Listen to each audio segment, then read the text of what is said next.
Je suis pauvre, j'habite dans un appartement de pièces en bordure de ville et c'est assez difficile les 30 derniers jours du mois, comme dirait le chanteur.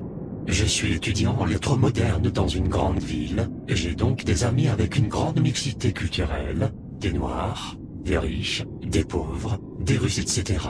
Je suis assez sociable et c'est souvent qu'on m'invite pour une fête, une soirée ou même juste un cinéma.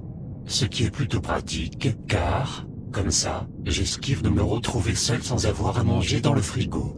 Ce que je veux vous raconter a commencé quand je suis parti en vacances dans la famille d'un pote il n'y a même pas un an. Un mec sympa, famille riche, papa maman étaient dans une banque tout ça, des gens coulaient une grosse baraque pour nous pendant les vacances d'été.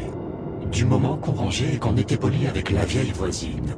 Tout s'est très bien passé, il n'y a pas eu de meurtre ou de malédiction indienne pendant les vacances, la maison était immense. On a commencé à faire des conneries dans les chambres genre château fort avec les cousins et tout ça, des jeunes qui s'amusent comme des gamins c'est vrai. Malgré plusieurs jours dans la maison, j'avais encore du mal à m'orienter, faut dire que j'ai toujours eu un mauvais sens de l'orientation, je me suis déjà retrouvé dans le village d'à côté en me baladant à vélo, parce que j'avais pris un chemin à la place d'un autre. Quand j'ai commencé à me faire un plan dans la tête, la maison semblait changer. La première fois que je me suis retrouvé à l'autre bout de la demeure au lieu du salon où on avait fait nos quartiers, j'ai mis ça sur le compte de l'état avancé du taux d'alcool dans mon sang. Mais ça a continué, même durant la journée. J'ai jamais été un gros buveur, je bois en soirée quand faut s'amuser, mais en journée ou comme ça j'ai du mal. J'étais donc assez rapidement perdu dans cette maison, et il semblait que j'étais le seul.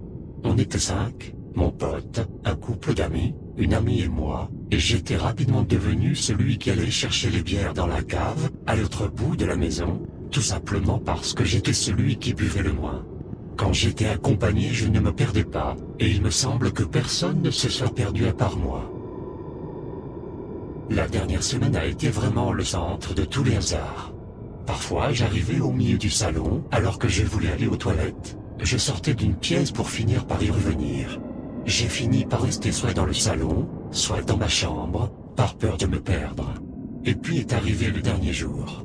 On avait empaqueté les affaires dans le couloir d'entrée principale et on était parti boire une dernière bière pour fêter les belles vacances qu'on avait passées.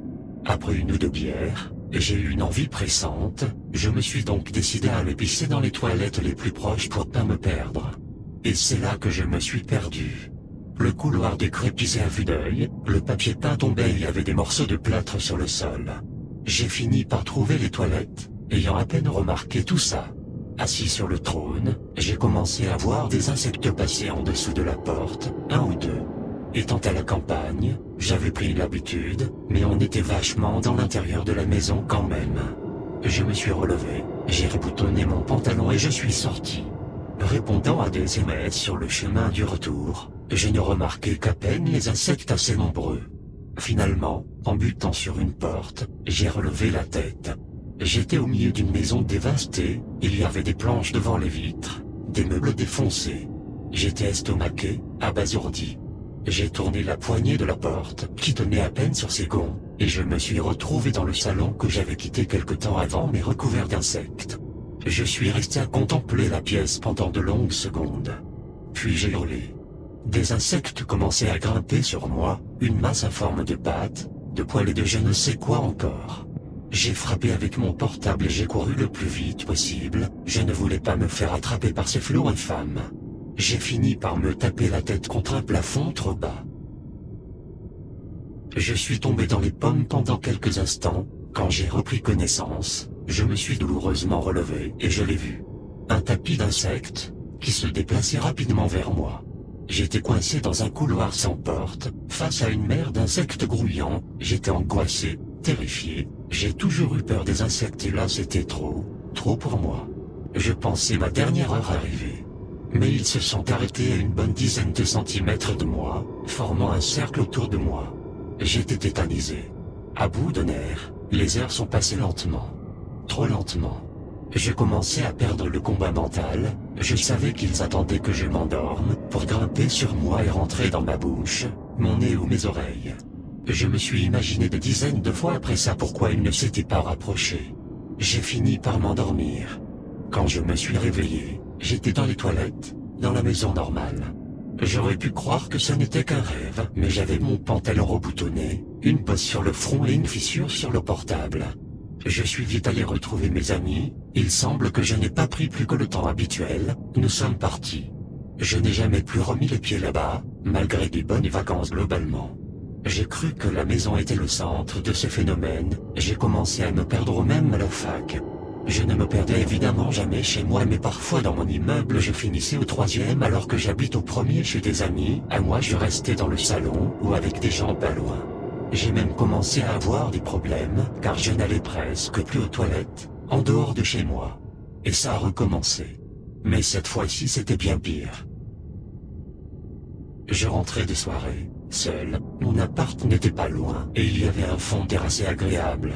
J'écoutais un morceau en marchant tranquillement quand je me suis retrouvé devant le petit commerce du coin.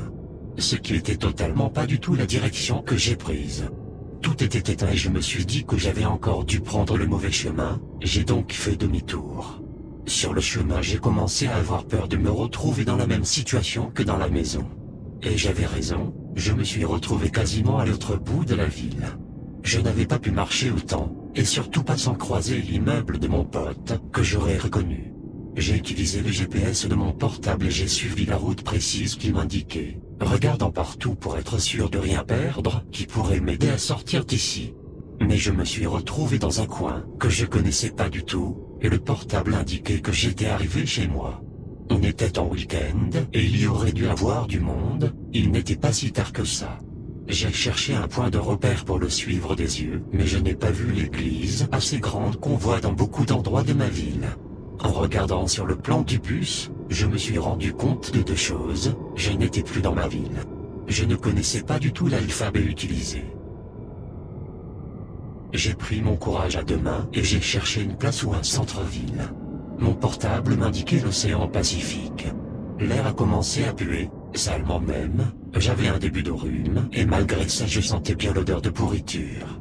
Les maisons étaient toutes abandonnées, fermées par des planches. En tournant plusieurs fois et en cherchant plusieurs endroits, je me suis retrouvé dans une ruelle, alors que j'étais rentré dans une grande rue. Elle était mal éclairée, et mon esprit qui connaissait assez bien les clichés de films avec des ruelles obscures et des monstres dans les égouts me criait de faire demi-tour, ce que j'ai bien évidemment fait. Et je me suis retrouvé dans la même ruelle, j'ai eu tellement peur, que mon portable en a sauté de mes mains. Je me suis baissé pour le ramasser tout en gardant un œil sur la ruelle. J'ai pris mon courage à deux mains, et aidé de la lumière de mon portable, j'ai commencé à marcher dans cette ruelle. J'ai entendu les bruits d'écrasement avant de sentir que mon pied avait marché sur quelque chose de gros et de gluant. En regardant ce que c'était, j'ai vu un énorme insecte à carapace, écrasé, rempli de liquide vert poisseux. Ce que j'avais vu dans la maison était plus petit, mais du même modèle. Je pense que c'est les formes adultes, sinon ça voudrait dire que ça grandit de plus en plus. Le fait que je ne l'ai pas vu était tellement étonnant que j'ai commencé à éclairer chacun de mes pas. Pour être sûr de pas en écraser d'autres, j'étais horrifié. Et j'en ai croisé d'autres. Mais pas que.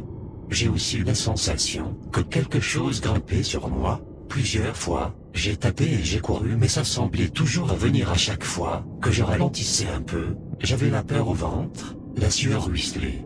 La ruelle était trop longue, ce n'était pas naturel du tout. Les maisons étaient toutes condamnées. Sur l'une d'entre elles, il y avait une feuille de papier avec des indications et des dessins préventifs, mais c'était dans l'alphabet que je ne comprenais pas. Je l'ai prise en photo pour montrer à un ami qui fait des études de langue. Mon adrénaline commençait à tomber et mes coups perdaient de la force.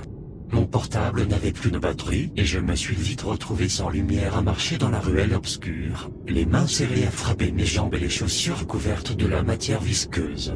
Un insecte a presque atteint mon visage, ses pattes couvertes de poils et de petites pinces étaient trop proches de mon cou. J'ai crié et j'ai fermé les yeux en courant le plus vite possible. Je me suis retrouvé au milieu d'une autoroute, vide heureusement. J'ai marché en essayant d'alpaguer des conducteurs, mais personne ne s'est arrêté. J'ai fini par trouver une aire de repos, où j'ai inventé un mensonge au mec de la caisse pour appeler de l'aide. À bout de force, j'ai attendu mon pote chez qui j'avais passé la soirée. Je lui avais juste demandé de venir me chercher sans m'expliquer. J'étais à plus de 25 km de la ville et il a pris un certain temps, et quand il a fini par arriver, j'étais à deux doigts de m'endormir sur le parking.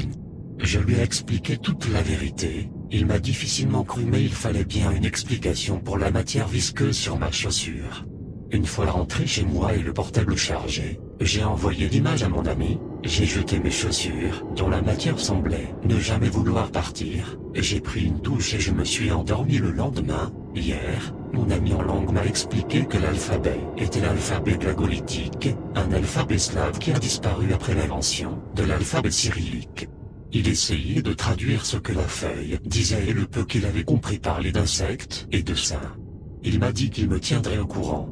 J'ai eu du mal à sortir de chez moi, j'ai passé quelques coups d'office pour assurer des amis et j'ai regardé sur internet pour voir si quelqu'un d'autre avait fait la même expérience, mais rien, tout du moins en ce qui était question des insectes et de l'alphabet. Si j'écris tout ceci, en plus de faire témoignage, c'est pour tenter de comprendre. Si quelqu'un sait quelque chose en rapport à tout ça, j'aimerais vraiment votre aide. Car juste avant d'écrire tout ça, j'ai regardé le GPS de mon portable et il m'indiquait encore dans l'océan Pacifique. Même mon ordinateur semble me dire ça. Je suis pourtant chez moi. Mais l'odeur est présente depuis quelques heures. J'ai peur de sortir de mon salon. J'ai dormi sur le canapé cette nuit. Je commence à avoir envie d'aller aux toilettes, mais j'ai vraiment peur que mon couloir soit remplacé par un couloir plus long, rempli d'insectes. Je n'aurai pas la motivation pour une troisième fois. Si ça devait m'arriver, je finirai par perdre, ou alors les insectes seront trop gros, et je ne pourrai pas les écraser. Aidez-moi, je vous en prie.